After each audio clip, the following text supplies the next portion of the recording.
kami akan mempresentasikan dinamika persatuan dan kesatuan dalam konteks negara Republik Indonesia. Nama saya Arwin. Nama saya Tiasa Putri. Nama saya Deprena Susanti. Nama saya Enesia Lestari. Nama saya Geri Pratama. A. Hakikat Negara Kesatuan Republik Indonesia terbagi menjadi dua. 1. Konsep Negara Kesatuan Unitarisme. Istilah Negara Kesatuan sering kita dengar sebab negara kita adalah Negara Kesatuan Republik Indonesia. Negara Kesatuan mempunyai dua sistem, yaitu sistem sentralisasi dan desentralisasi. Dalam Negara Kesatuan dengan sistem sentralisasi, semua hal diatur dan diurus oleh pemerintahan pusat, sedangkan pemerintah daerah hanya menjalankan peraturan dari pemerintah pusat. 2. Karakteristik Negara Kesatuan Republik Indonesia. Karakteristik Negara Kesatuan Republik Indonesia dapat dipandang dari segi kewilayahan.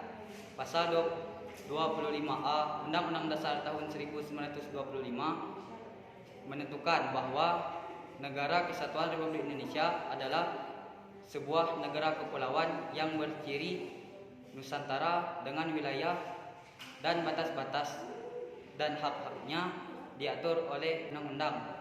Kesatuan wilayah juga mencakup kesatuan hukum, kesatuan politik, kesatuan sosial budaya, kesatuan ekonomi, dan kesatuan pertahanan dan keamanan. B. Persatuan dan kesatuan bangsa dari masa ke masa. Persatuan dan kesatuan bangsa merupakan modal utama untuk mempertahankan NKRI. Adapun contoh dan gerakan yang merongrong persatuan dan kesatuan bangsa. Yang pertama, persatuan dan kesatuan bangsa pada masa Revolusi Kemerdekaan 18 Agustus 1945 sampai dengan 27 Desember 1949.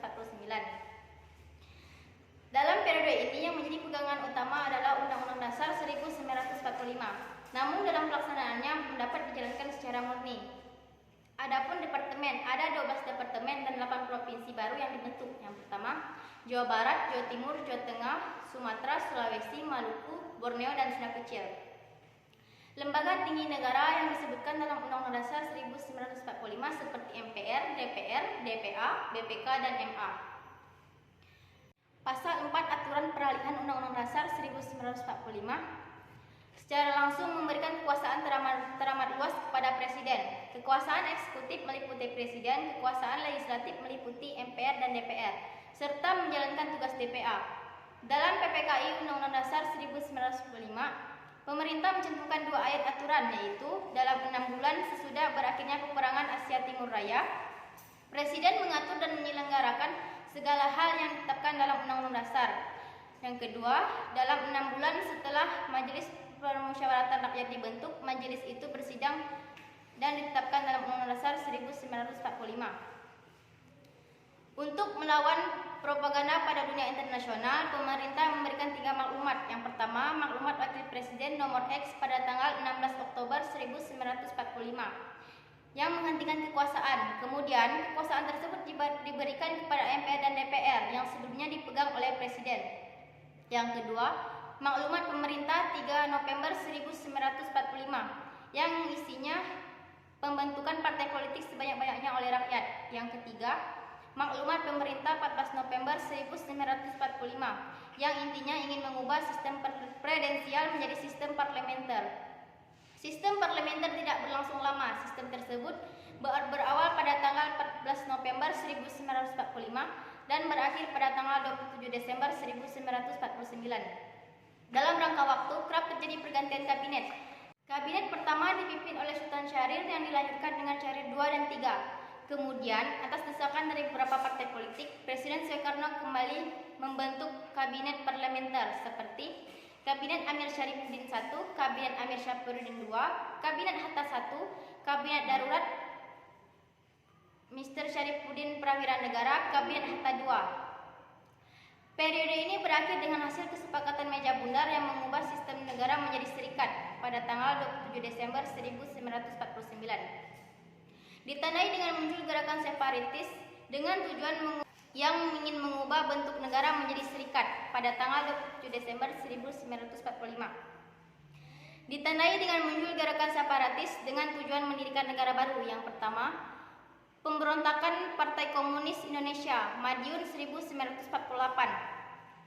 Pemberontakan ini terjadi pada tanggal 18 September 1948 yang dipimpin oleh Musso dengan tujuan mengubah dasar negara menjadi komunis serta mendirikan Seluruh Republik Indonesia.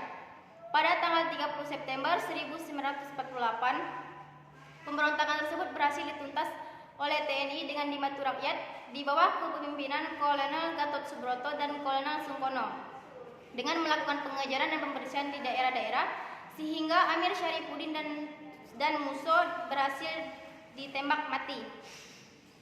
Yang kedua, Gerakan Darul Islam atau Tentara Islam Indonesia di Jawa Barat yang dipimpin oleh Sekar Maji Maridjan. Kanto Suwiryo bercita-cita untuk mendirikan negara Islam Indonesia.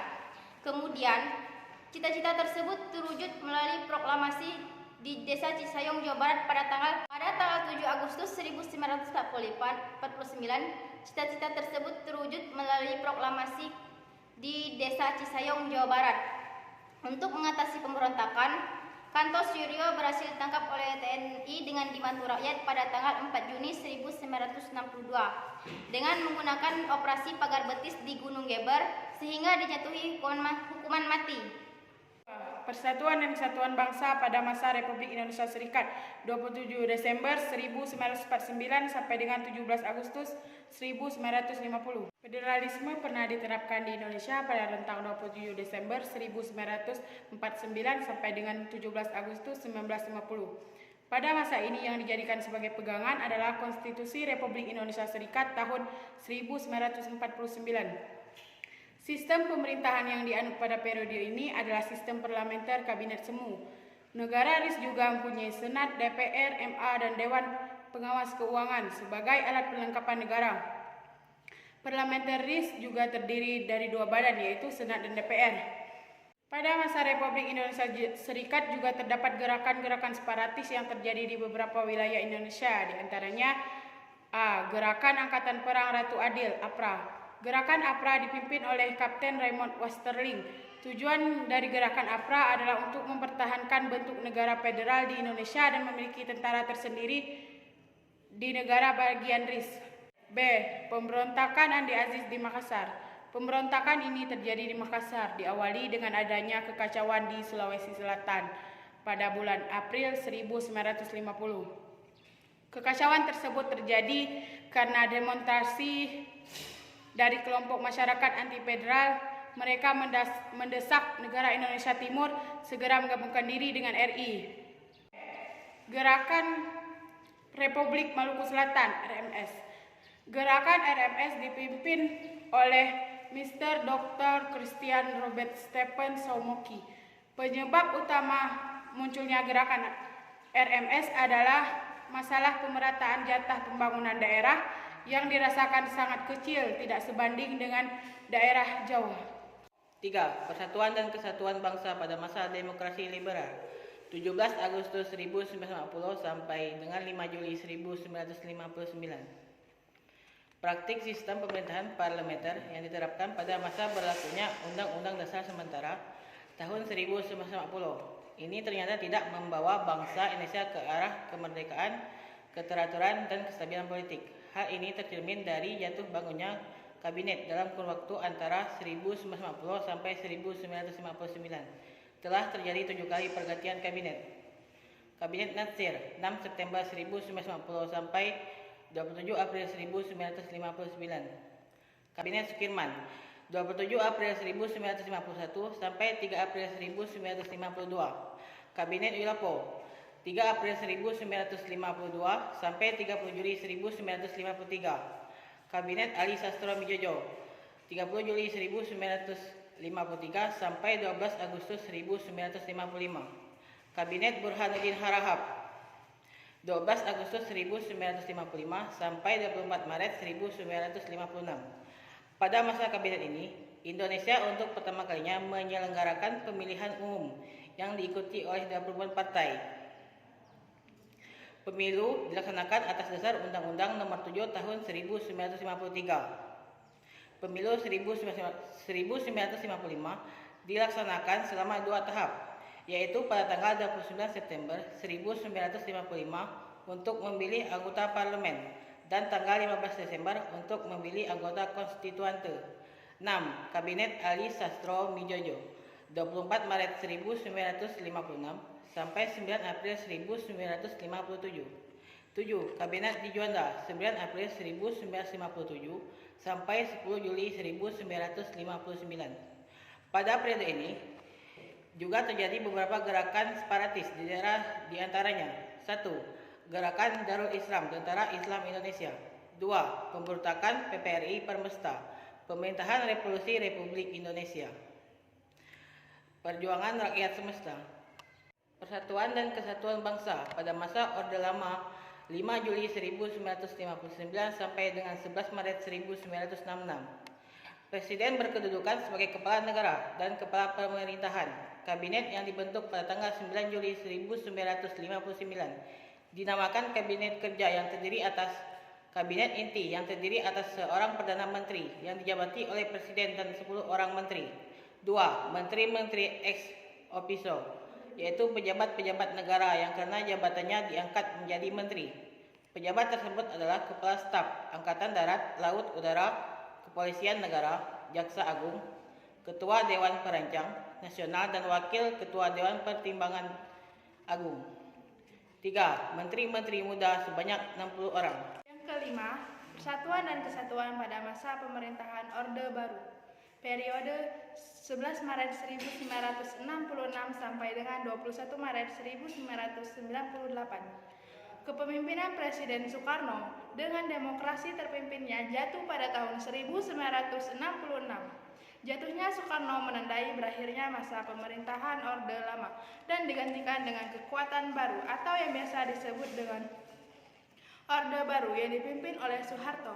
Adapun kelebihan dari sistem pemerintahan Orde Baru, yang pertama, perkembangan pendapatan per kapita masyarakat Indonesia pada tahun 1968 hanya $70 Amerika Serikat dan pada tahun 1996 telah mencapai lebih dari $1.000 Amerika Serikat. Yang kedua, suksesnya program transmigrasi. Yang ketiga, suksesnya program keluarga berencana. Yang keempat, sukses memerangi buta huruf.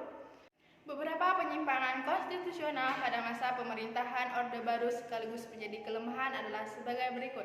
Yang pertama, bidang ekonomi. Penyelenggara ekonomi tidak didasarkan pada pasal 33 Undang-Undang Dasar 1945. Yang kedua, bidang politik. Kekuasaan berada di tangan lembaga eksekutif. Presiden sebagai pelaksana perundang-undang kedudukannya lebih dominan di lembaga legislatif.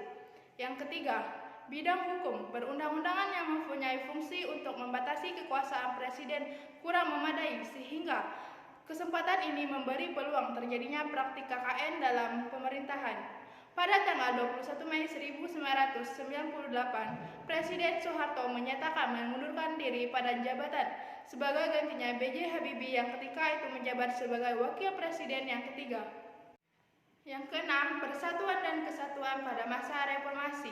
Periode 21 Mei 1998 sampai sekarang. Periode ini disebut juga era reformasi. Pemerintahan konstitusional bercirikan bahwa konstitusi negara itu bercirikan bahwa 1. Adanya pembatasan kekuasaan pemerintahan atau eksekutif, dan yang kedua, jaminan hak asasi manusia dan hak-hak warga negara. Amandemen atas Undang-Undang Dasar 1945 telah dilakukan oleh MPR sebanyak 4 kali, yaitu pada tahun 1999, 2000, 2001, dan 2002. Perubahan Undang-Undang Dasar 1945 pada hakikatnya tidak merubah sistem pemerintahan Indonesia, baik sebelum maupun sesudah perubahan, tetapi perubahan tersebut telah mengubah peran dan hubungan Presiden dan MPR. Untuk lebih jelasnya, dipaparkan beberapa perubahan mendasar dalam ketatanegaraan Indonesia setelah perubahan Undang-Undang Dasar 1945. Yang pertama, Pasal 1 Ayat 2. Kedaulatan berada di tangan rakyat dan tidak dilakukan menurut Undang-Undang Dasar. Yang kedua, Pasal 2 Ayat 1. MPR merupakan lembaga bikameral, yaitu yang terdiri dari anggota DPR, dan anggota DPD.